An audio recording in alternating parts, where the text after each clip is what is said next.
जी dear students, आज हम एक और बहुत इम्पोर्टेंट चैप्टर या जो आपका एक कॉन्सेप्ट है इलेक्ट्रिसिटी में, दैट इज़ इलेक्ट्रिक पोटेंशियल, उसको स्टडी करना स्टार्ट करेंगे। सबसे पहले हम पोटेंशियल एनर्जी को, इलेक्ट्रिक पोटेंशियल एनर्जी को अगर अंडरस्टैंड करना चाहें तो उसके लिए हमने एक कंपैरिजन लिया है between electrostatic potential energy and gravitational potential energy. आपको याद होगा एफएससी में और थर्ड ईयर में भी आपने बहुत डिटेल से ग्रेविटेशन को पढ़ा है। थर्ड ईयर में पूरा एक कंप्लीट चैप्टर है आपका ग्रेविटेशन पे। तो ग्रेविटेशन फोर्स जो है वो आपकी कोई से दो मटेरियलिस्टिक बॉडीज़ के दरमियान एग्जिस्ट करती है। कोई से दो बॉडी जिनकी मास हो m1 और m2, अगर उनकी मास है तो उनके दरमियान डेफिनेटली ग्रेविटेशन होती है, ग्रेविटेशनल फोर्स होती है, ग्रेविटी होती है। ग्रेविटेशनल फोर्स की वजह से आपने जैसे थर्ड ईयर में बहुत डिटेल से पढ़ा है कि उनके दरमियान एक ग्रेविटेशनल पोटेंशियल एनर्जी डेवलप करती है। बिल्कुल वैसे ही जब कोई से दो चार्जेस के दरमियान Q1 एंड Q2 के दरमियान इलेक्ट्रोस्टैटिक फोर्स होती है तो वहाँ पर भी डेफिनेटली कोई ना कोई फिर पोटेंशियल भी डेवलप होती है, कोई ना कोई पोटेंशियल एनर्जी भी उस सिस्टम की जनरेट हो जाती है।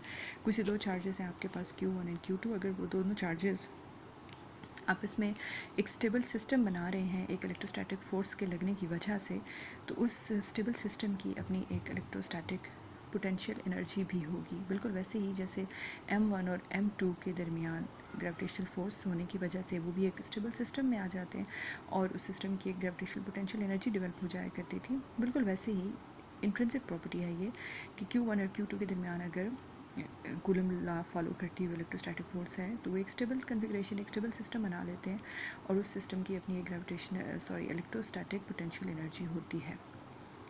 ओके, सो ये बेसिक सी वो दोनों चीज़ें, आपकी ग्रेविटेशनल फोर्स और ये आपकी इलेक्ट्रोस्टैटिक फोर्स।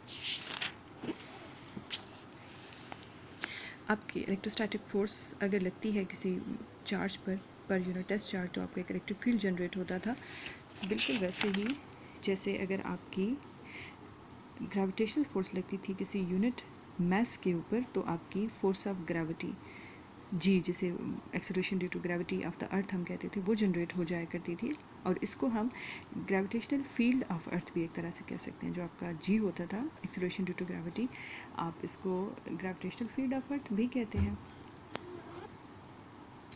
तो बिल्कुल इसी तरह से आपकी इलेक्ट्रोस्टैटिक फोर्स जब लगती है किसी चार्ज पर तो आपका इलेक्ट्रिक फील्ड डेवलप होता है, इलेक्ट्रिक फील्ड इंटेंसिटी हम इसे कहते थे। और आपको पता होगा ग्रेविटेशन में ही आपने पढ़ा था कि ग्रेविटेशनल फील्ड के अंदर हर पॉइंट पे अपनी ग्रेविटेशनल पोटेंशियल होती है और अगर एक पॉइंट से दूसरे पॉइंट तक बॉडी को मूव कराते हैं, जैसे फॉर एग्जांपल हम अर्थ लेवल से उठा के आप रूफ टॉप तक लेके जाते हो या उससे ऊपर किसी और हाइट तक किसी बॉडी को लेके जाते हैं, तो आपको gravitational force of the earth, force of gravity जो है उसके अगेंस्ट वर्क करना पड़ता था। तो हर पॉइंट के ऊपर आपकी ग्रेविटेशनल पोटेंशियल की वैल्यू डिफरेंट होती थी, तो आपको डेफिनेटली उस ग्रेविटेशनल पोटेंशियल के अगेंस्ट वर्क डन करना पड़ता था। किसी हैवी वेट को ज़मीन से उठा के अगर आपने छत पे रखना है तो डेफिनेटली आपको वर्क डन करना पड़ता था और वो वर्क डन अपीयर होता था as change in gravitational potential energy. और हम लिखा करते थे कि change in potential energy is equal to change in the potential energy of the 2 points. UB is the potential energy at point B minus UA is the potential energy at point A is equal to minus of the work done between A and B is equal to minus of integral A to B F dot ds, where F dot ds और ये चीज़ आपका work done को replace करिए। और negative क्यों आता था बीच में? बिकॉज हमें पता है कि ग्रेविटेशन आपका वर्क डन और चेंज इन पोटेंशियल एनर्जी हमेशा एक दूसरे से साइन में नेगेटिव होते हैं। वर्क डन अगर सिस्टम ने किया है तो उसकी अपनी पोटेंशियल एनर्जी कम हो जाया करती है, ठीक है। तो यहाँ पे negative sign decrease in potential energy show करता है। और अगर सिस्टम के ऊपर वर्क डन किया गया है तो उसकी पोटेंशियल एनर्जी इंक्रीज़ हो जाती थी। तो यहाँ नेगेटिव साइन ये शो करता है कि सिस्टम ने काम खुद नहीं किया बल्कि उसने बाहर से कहीं से एनर्जी बारो की है, उसके ऊपर काम कहीं बाहर से किया गया है। सो ये वाला नेगेटिव साइन ये हमेशा रहता ही है साथ, और ये जस्ट ये रिप्रेजेंट कर रहा होता है कि change in potential energy appears as work done on the system या work done by the system. Okay, तो ग्रेविटेशनल पोटेंशियल एनर्जी में चेंज इन पोटेंशियल एनर्जी इस तरह से लिया करते थे। ओके, ये आपने सिंपल UB और UA की वैल्यूज़ डाली हैं। और इलेक्ट्रोस्टैटिक्स के केस में आप ये दोबारा UB और UA की वैल्यूज़ डालेंगे। कौन सी वाली? इलेक्ट्रोस्टैटिक्स वाली। आपकी पीछे क्वेश्चन नंबर 2 आपकी। ओके, इसको डिवाइडेड बाय आप क्यू कर देंगे तो आप यहाँ पे जो वैल्यूज़ निकलेंगी हम वो डाल रहे हैं। Potential change in potential energy is equal to, ये आगे हम अभी खैर डिराइव भी कर लेंगे नेक्स्ट टॉपिक में, आपको ज़्यादा क्लियर वहाँ पे हो जाएगा। बहरहाल जो अल्टीमेट फार्मूला आपका आएगा for the change in potential energy, change in potential energy in the case of electrostatics, ठीक है, दैट इज़ दो अगर पॉइंट्स हैं R1 और R2, कोई से दो लोकेशंस हैं, उनके दरमियान इलेक्ट्रोस्टैटिक पोटेंशियल एनर्जी का चेंज अगर हमें निकालना है तो वो ये फार्मूला है उसका। ये फार्मूला भी हमने अगले आर्टिकल में डिराइव भी करना है। ये एक बेसिक सा इंट्रोडक्शन था आपकी इलेक्ट्रोस्टैटिक पोटेंशियल एनर्जी का, या दो पॉइंट्स के दरमियान change in electrostatic potential energy का। इलेक्ट्रिक पोटेंशियल एनर्जी बेसिकली होती क्या है, इसको अब हम तफसील से डिस्कस करेंगे। इलेक्ट्रिक पोटेंशियल एनर्जी आपकी, अगर एक मैं लेमैन्स आपको कॉन्सेप्ट दूँ तो वो यही है कि आपका एक इलेक्ट्रिक फील्ड है। उस इलेक्ट्रिक फील्ड के अंदर अगर आपने किसी चार्ज को एक पॉइंट से दूसरे पॉइंट तक मूव कराया है, कैसे मूव कराया है, लेट्स अज्यूम वो थोड़ी देर के लिए उसको छोड़ देंगे, वो बात की स्टोरी है। बहरहाल किसी एक पॉइंट ए से बी तक अगर आपका चार्ज मूव करके गया है, उस दौरान उसकी एनर्जी जितनी चेंज हुई है, चाहे उसने एनर्जी गेन की है चाहे उसने लूज़ की है, ठीक है, बहरहाल change in potential energy, change in energy जो उसकी आया है वो उसका basically change in electrostatic potential energy है। ओके, अब जैसे फॉर एग्जांपल ये एक हमने इलेक्ट्रिक फील्ड बनाया हुआ है, दो इसमें चार्जेस हैं Q1 और Q2। एक हमने रेफरेंस ये इसी जगह को बना लिया, फॉर एग्जांपल ओरिजिन हमने यही कंसिडर कर लिया। हमने कहा कि Q2 का जो डिस्टेंस है दैट इज़ R, और आपका यहाँ पर हमने यानी Q1 और Q2 के दरमियान एक पॉइंट हमने रेफरेंस पॉइंट A लिया है, और उसका हम डिस्टेंस कह रहे हैं कि वो आपका जो ओरिजिन आपने लिया तो उससे RA हो गया, B पॉइंट आपका ये है उसका डिस्टेंस RB हो गया, A और B के दरमियान एक पॉइंट हमने लिया है उसका डिस्टेंस हम R कह रहे हैं, और हमने एक चार्ज Q2 को उस दरमियान वाले पॉइंट पे रखा है। यानी यहाँ पे जो ओवरऑल आपका सिस्टम है वो क्या है कि एक चार्ज Q1 है और एक चार्ज Q2 है। इन दोनों के दरमियान डेफिनेटली एक इलेक्ट्रिक फील्ड एग्जिस्ट करता है, और उस इलेक्ट्रिक फील्ड के अंदर आपका चार्ज Q1 या Q2 कोई भी मूव करेगा। फॉर एग्जांपल हम अपने केस को सिंपल करने के लिए कंसिडर कर रहे हैं कि Q1 रेस्ट पे है, Q2 की फॉर एग्जांपल साइज़ कुछ इस किस्म का होगा या उसके ऊपर लगने वाली फोर्सेस कुछ इस किस्म की होंगी कि वो मूव नहीं कर रहा। Q1 रेस्ट पे है, Q2 लाइट वेट होगा या लाइट डायमेंशंस का होगा, ये मूव कर सकता है। Q2 Q1 के इलेक्ट्रिक फील्ड के अंदर A पॉइंट से मूव करके B तक चला गया। A पॉइंट से B तक मूव करके गया है तो जाहिर है इलेक्ट्रोस्टैटिक फोर्स की वजह से गया होगा। इसका मतलब है Q2 के ऊपर Q1 ने A पॉइंट पर जब ये था तो इसके ऊपर इस डायरेक्शन में फोर्स लगाई, जिसकी वजह से Q2 चार्ज A पॉइंट से मूव करता हुआ B पॉइंट तक जा रहा है। ठीक है, हमने यहाँ पर इसका एक डिस्टेंस ds ले लिया। हमने ये अज्यूम किया कि ये जब A से B तक जा रहा था तो रास्ते में हमने कैलकुलेशन शुरू कर दी और हमने एक इसका डिस्टेंस ds ले लिया, और हमने कहा कि ये A से B के दरमियान एक छोटा सा फासला ds तय कर रहा है। और कैसे तय कर रहा है, Q1 की वजह से लगने वाली फ़ोर्स F की वजह से। इसका मतलब है Q2 के ऊपर F फोर्स लग रही है और उस फोर्स की वजह से उसने ds डिस्टेंस कवर अगर किया है तो इसका मतलब है कि Q2 पर वर्क किया जा रहा है। Q2 के ऊपर A से B तक मूव करवाने में वर्क डन किया जा रहा है। अगर वर्क डन किया जा रहा है तो वो वर्क डन इसकी पोटेंशियल एनर्जी के तौर पे स्टोर हो रहा होगा। सो इसके दरमियान कोई ना कोई रिलेशन एग्जिस्ट करता है, वो कैलकुलेट कर सकते हैं। Change in potential energy of the charge, Q2 charge की पोटेंशियल एनर्जी A पॉइंट पे भी कुछ होगी और B पॉइंट पे भी कुछ होगी। जब वो फोर्स लगने की वजह से A पॉइंट से B पॉइंट की तरफ मूव करके जा रहा है तो ज़ाहिर है उसकी पोटेंशियल एनर्जी भी साथ साथ चेंज हो रही है। सो वो चेंज इन पोटेंशियल एनर्जी हम कैलकुलेट करेंगे। That change in potential energy is equal to negative of the work done between point A and B। और वो वर्क डन किसके बराबर होता है, simple formula F dot ds लगा दिया आपने। इंटीग्रेट करें फ्रॉम A टू B, क्योंकि हमने फ़िलहाल जो पाथ लिया है वो A टू B है। ओके, F डॉट ds आपकी फोर्स भी इसी डायरेक्शन में है और आपका जो फासला कवर हो रहा है वो भी इसी डायरेक्शन में। सो यहाँ पे इसका मतलब है ये cos of 0 is equal to 1 हो गया। ठीक है, इस वजह से हमने इसको सिंपल F इंटू dr कर लिया। ds लिखें dr लिखें उससे फ़र्क नहीं पड़ता, आपने डिस्टेंस को नाम देना है जो मर्ज़ी आप दे लें फ्रॉम A टू B।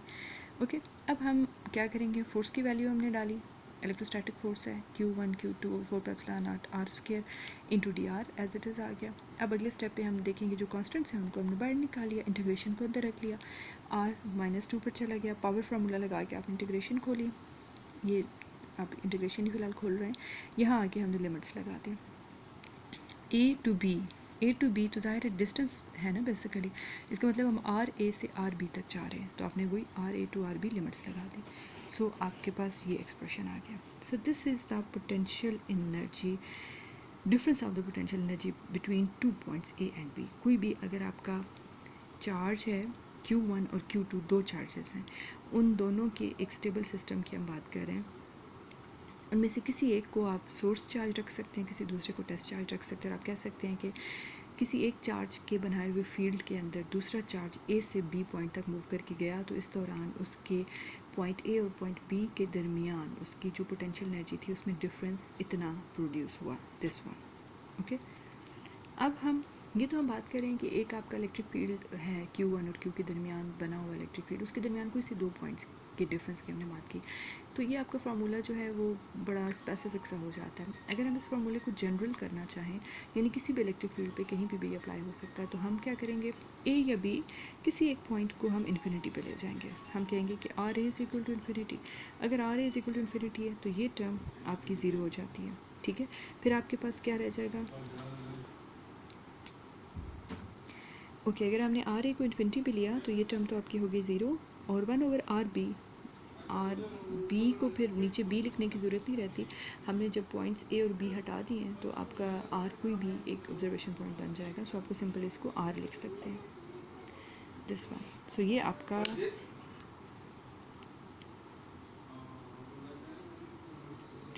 आपका जनरल रिजल्ट है, स्टैंडर्ड फार्मूला है किसी भी पॉइंट आर के ऊपर पोटेंशियल एनर्जी का.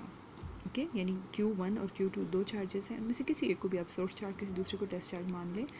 तो सोर्स चार्ज के इलेक्ट्रिक फील्ड के अंदर उस टेस्ट चार्ज को अगर आपने पॉइंट आर पे रखा है तो वो दिस अमाउंट ऑफ पोटेंशियल वहाँ पर उसको फील होगी. इतनी पोटेंशियल वहाँ डेवलप हुई हुई है उस पॉइंट के ऊपर. ओके, इसका ये मतलब है. अच्छा, एक और चीज़ मैं ये ऐड कर दूँ, आर ए की बजाय आप आर बी को भी इन्फिनिटी ले सकते हैं. कोई ज़रूरी नहीं है, किसी भी पॉइंट को आप इन्फिनिटी कंसिडर कर सकते हो. आर बी को अगर इन्फिनिटी लेगी तो फिर ये टर्म ज़ीरो हो जाएगी. ठीक है, ये टर्म ज़ीरो होगी तो यहाँ से फिर यू भी ज़ीरो हो जाएगा, क्योंकि ज़ाहिर है इन्फिनिटी मतलब बहुत दूर है. कोई पॉइंट अगर बहुत दूर है तो वहाँ पे तो बी के इन्फिनिटी पे होने का मतलब ये है कि वो आपके सोर्स चार्ज से बहुत दूर है, तो वहाँ ज़ाहिर है पोटेंशियल खुद ही ज़ीरो हो जाएगी. तो अगर हम आर बी को इन्फिनिटी लेंगे तो ये टर्म ज़ीरो होगी और इधर से आपके पास यू बी ज़ीरो हो जाएगा. तो ये वाला नेगेटिव साइन इस नेगेटिव के साथ कैंसिल हो जाएगा. तो ए को आप ड्रॉप कर सकते हैं क्योंकि कोई भी जनरल पॉइंट वो बन जाएगा. तो दोबारा भी आपका फार्मूला यही आएगा. इट्स मीन कि आर ए को इन्फिनिटी लें या आर बी को इन्फिनिटी लें, इससे आपके फार्मूले पे कोई फ़र्क नहीं पड़ता.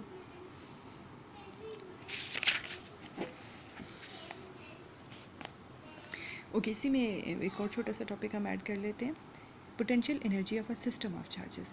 ठीक है, यहाँ पे तो हमने सिर्फ दो चार्जेस की वजह से डेवलप होने वाली पोटेंशियल ली और उसको हमने जनरलाइज कर लिया इवन एक सिंगल पॉइंट के लिए. ठीक है, अब आगे हम एक फॉर्मूला निकालेंगे कि आपके पास एक सिस्टम ऑफ चार्जेस है. For example Q1, Q2, Q3 तीन चार्जेस हैं, वो आपस में ज़ाहिर एक मिल के सिस्टम बना रहे हैं. ये तीनों चार्जेस आपस में मिल के एक दूसरे के ऊपर इलेक्ट्रोस्टैटिक फोर्स लगा रहे हैं. तीनों का इलेक्ट्रिक फील्ड भी कंबाइन है और तीनों की ज़ाहिर फिर एक पोटेंशियल भी कंबाइन बन रही होगी.